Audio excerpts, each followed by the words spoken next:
1998 সালের 17 ডিসেম্বর রাজধানীর বনানীর ট্রাম্পস ক্লাবে সন্ত্রাসীদের গুলিতে খুন হন জনপ্রিয় চিত্রনায়ক সোহেল চৌধুরী।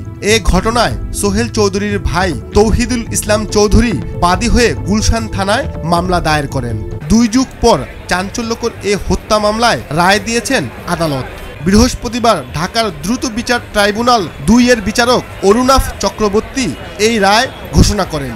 রায়ে বলা হয়, ব্যবসায়ী আজিজ মোহাম্মদ ভাইয়ের সাথে দ্বন্দ্বের জেরে সন্ত্রাসীদের গুলিতে খুন হন 90 দশকের জনপ্রিয় নায়ক সোহেল চৌধুরী।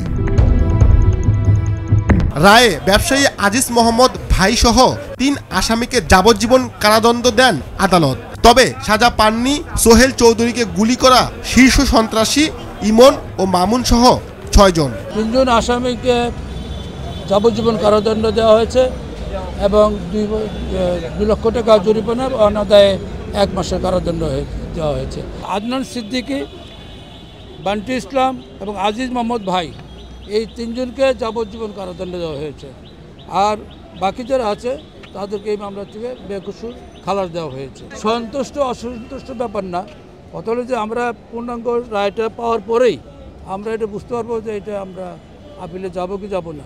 কারণ যদি সেরকম যদি অ্যানোমালিস আমরা পাই তাহলে সেক্ষেত্রে আমরা অবশ্যই আমরা আপিল করব। রায় ঘোষণার সময় আদালত বলেন, সাক্ষীরা গা বাঁচিয়ে সাক্ষ্য দিয়েছেন, গায়েব করে দেয়া হয়েছে মামলার সিডি। এই সাক্ষী যারা দিয়েছে তারা গা বাঁচিয়ে সাক্ষী দিয়েছে এবং তাদের চেষ্টা করা হচ্ছে যে আসামিদেরকে এই মামলা থেকে কীভাবে খালাস করানো যায়, অব্যাহত এই ধরনের একটা অপচেষ্টা ছিল।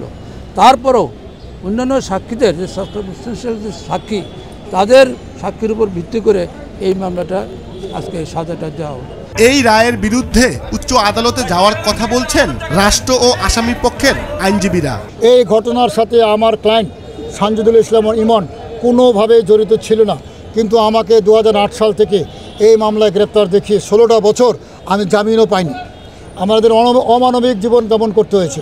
আসামি পক্ষ থেকে প্রমাণ করতে পেরেছি যে আসামি ইমন, সানজিদুল ইমন ঘটনার সময় উপস্থিত ছিল না এবং তাকে যেসব কথা বলা হচ্ছে তার কোনোভাবেই সে এই মামলায় জড়িত নয়।